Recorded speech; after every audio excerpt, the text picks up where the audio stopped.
allowance for Baguio trip ni Vianzi. 10K lang daw ang naibigay. Ang mga sponsor issues po na ating pag-uusapan ay pwedeng magki-create sa utak ng tao na para bang kinukulimbat ni Kalinga Prab ang pera ng sponsor. Bago tayo magpatuloy, pakiusap lang po, please like, share, and subscribe. Ang simpleng act of kindness na iyan ay malaking tulong po sa aming mga video creator, mga ka-star. Itong si Kalinga Prab at si Kuya Val ay parehong galante. Last 2 months ago, isingit ko lang. Ipinaayos ng Kalingap ang bubong ng bahay ni Vianzi. Ipinaayos kwarto niya at pinalagyan ng sariling CR. Naglagay ng magagandang ilaw at nagbigay ng television. Pero syempre sa mata ni Vianzi ay walang ambag sa kanila ang Kalingap. Itong binibintangan yung harbatera at sinisira nyo pangalan, pag nagta-travel mga yan, ang daming kasama. So, ang dami niyang inisponsoran, di ba? At isa na nga sa nag-benefit dyan sa kanyang pagiging galante ay itong si Mang Iking at ang prinsesa ng dagat, yung albularyo ng barangay na kasali sa mga travel at lahat ng kainan at ganap ng Kalingap. Subalit ayon kay Mang Iking siya raw ang nagbigay ng kapal ng mukha kay Vianzi. Mga ka-star, analysis video po ang ating mga content. So bakit mga ebidensya at resibo? Kasi mga ka-star, maraming tao ngayon na sa sobrang talino, yung mali ay kayang gawing tama at yung tama ay kayang gawing mali. Kaya mag-ingat po tayo sa ating mga pinaniniwalaan para hindi po tayo nauuto. Ano po? Na pumapanig na tayo sa mga taong wala namang ambag sa lipunan maliban sa manira. Di ba mga ka-star? So mga ka-star, pangalawang issue na tayo. May nag-comment daw sa live video ni Kapusit. Ang sabi, may 20K daw na binigay ang sponsor. 10K lang daw ang binigay kay Vianzi. At yung 10K ibinigay sa ibang beneficiaries. So parang pinapalabas na naman ng mga kritiko na kinulimbat ng Kalingap ang sponsor money for Vianzi. Panawagan po ulit, naghahanap tayo ng sponsor pambili ng iodized salt mga ka-star. Pampatalino daw po kasi yon para maraming tumalino. So ang dating na naman nito is parang ninakaw or dinekwat ni Kalinga Prab ang budget para kay Vianzi ka-star. Parang ang gusto mag-create ng narratives na mukhang si Rab ay nang nininok ng pondo ng Vianzi sponsor dahil obviously siya ang maraming issue patungkol sa sponsor money. So kumbaga, yung 10K na sinasabi ng sponsor na ibinigay naman pala sa ibang beneficiaries, pareha lang po yan. Isang live stream lang po yan ni Rab. So para pagbintangan nyo na mukhang nanghaharbat ng pera ng sponsor, medyo malayo po. Speaking of sponsor, true ba yan? Mahirap kasi maniwala sa comment section. Baka naman po padala lang yan ni Dr. Albulario. Ako po kasi mga ka-star, plano ko rin mag-comment kay Kapusit, baka maniwala siya at i-post din. Ang sasabihin ko, nag-sponsor din po ako ng 20K para sa budget pampanipis ng mukha. Speaking of pampanipis ng fats ng mukha or yung mga chubby cheeks, nakakanipis po ng face. In other words po ay face contouring. Totoo po yan mga ka-star. Ang kagwapuhan ko po ay produkto ng teknolohiya na nagpapanipis ng mukha. Dati makapal ang mukha ko, so pumunta po ako sa beauty clinics. Meron po silang RF or radio frequency at yung mas mahal po, HIFO or high frequency.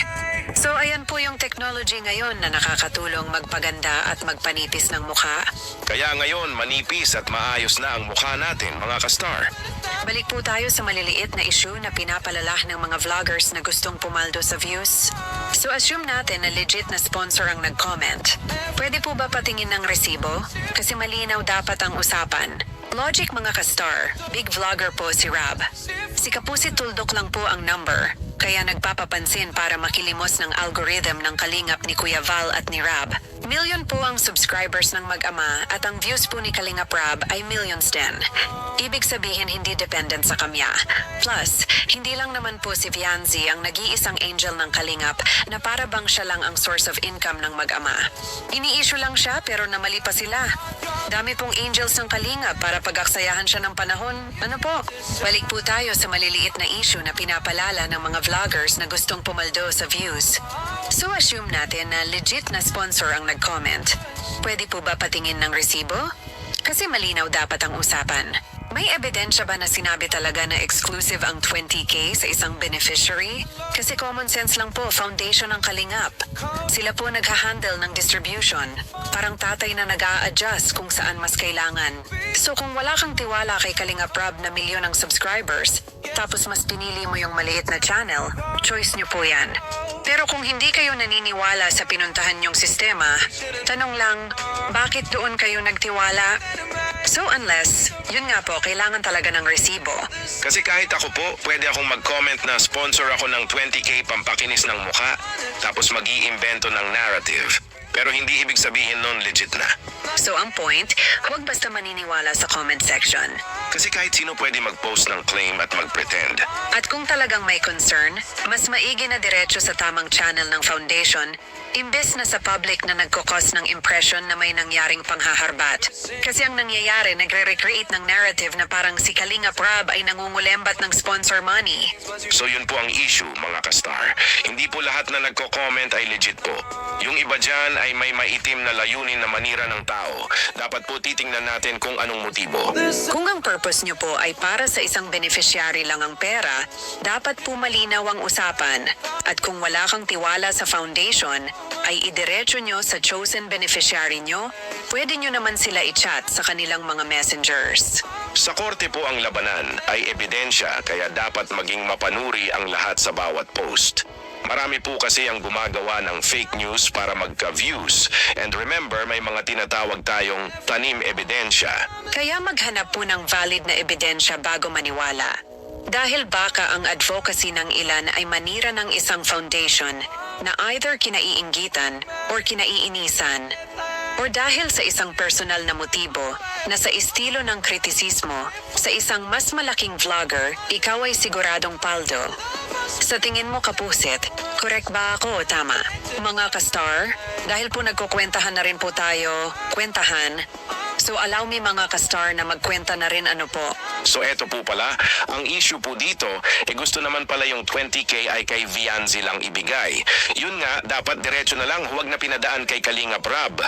Dahil hindi naman po binulsa ni Kalingap Rob, binigay daw umano sa ibang angels niya. So ang laki naman ng kasalanan ni Kalingap Rob dito sa sponsor na to, para namang ninakaw ang pera ng sponsor, ipinamigay lang pala sa iba. Alam na naman natin ang profile ni Rob, ano po? Pero ito po, dahil ganyan na rin po, usapang kwentahan na rin, parang mas maganda siguro ganito ang nangyari. Si Viancy, siya na rin nagbayad ng transportation niya, ng kanyang hotel accommodation, ng kanyang food allowance, at saka ng mga entrance sa Baguio. So with that, todas na po agad yung kanyang 20K. Oo, usapang computation lang po yan ha. Huwag po kayong magagalit. Dahil nagkukwenta lang din naman kayo, nakikwenta na lang din tayo, di ba? So ang pinakamahalaga talaga dyan, wag nang pabalikin itong si Vianzi at si Doc Albulario para walang sakit ng ulo. Ang dami kasing netizens ang naiinis at naha-high blood sa comment section ng halos lahat na content na may kaugnayan sa kanya. At dumami pa ang naging kritiko ng Kalingap. Hindi dahil hindi trustworthy ang Kalingap, kundi dahil maraming nakikisakay doon sa algorithm nila at gustong pumaldo. Ang dami ng nakiride, ang dami ng pumaldo, ang dami ng nakisawsaw, di ba? So, kung hindi totoo yan, wala naman kayong koneksyon sa Kalingap, wala namang sa inyong ginagawa, mind your own business, di ba? Magtayo din kayo ng sarili niyong foundation o kaya mag-vlog kayo ng iba. Huwag naman ang agenda ay kung paano wawasakin ang reputasyon ng foundation. Dahil yun nga, pag sarili nating pangalan ang binavlog natin, kapusit at mang-iking ay malamang walang manonood, kaya pilit kumakabit sa pangalan ng foundation para may manood, di ba? Pero pag mga issue, mga juicy issue ay nako. Speaking ha, alam niyo ba dito sa YouTube, meron ditong mga vloggers na puro fake news ang nilalagay. Ang taas ng views, nagkakapera sila, as in pumapaldo. Hindi ko sinabing tayo yon ha, sila. Meron kasi mga channel talaga na ganon. Puro fake news ang nilalagay, katulad ng Mami Di Pacquiao, Aling Jonisha, pinapatay nila sa vlog. Ang dami na. Lahat ng sikat na tao, pati si Chris Aquino, si Jimmy Santos, lahat na nila pinapatay sa vlog. So ibig sabihin mga kastar, maraming vlogger ang motivation ay pumaldo. Kaya hindi lahat ng sinasabi ng vlogger ay dapat paniwalaan agad.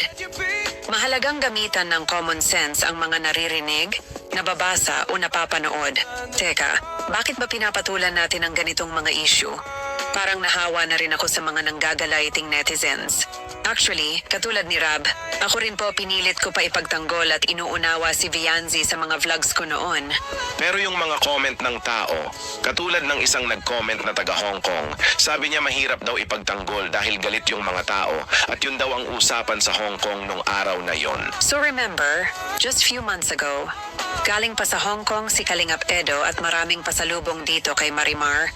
Coming from the sponsors doon sa Hong Kong, tapos ngayon iba na. Galit na sila. So ayan, habang may pinagmamalaking sponsors, parang napaka-imposible po na ma-realize ng iba ang katotohanan, lalo na ng tropa ng doktor na albularyo. Para sa mas marami pang talakayan na nauunawaan ng mga matatalino, mag-subscribe na po kayo sa channel. Kung nagustuhan niyo po o hindi ang video, comment your opinion mga ka-star. Dahil dito sa channel, lahat ng opinion ay mahalaga. Maraming salamat sa panonood mga ka-star. Kung nagustuhan ninyo ang video na ito, huwag kalimutang i-like, i-share sa inyong mga kaibigan at mag-comment ng inyong opinion sa ibaba. At syempre, i-subscribe na rin para lagi kayong updated sa mga susunod nating videos. Kita-kits ulit sa next upload mga ka-star. Huwag palampasin. After all this time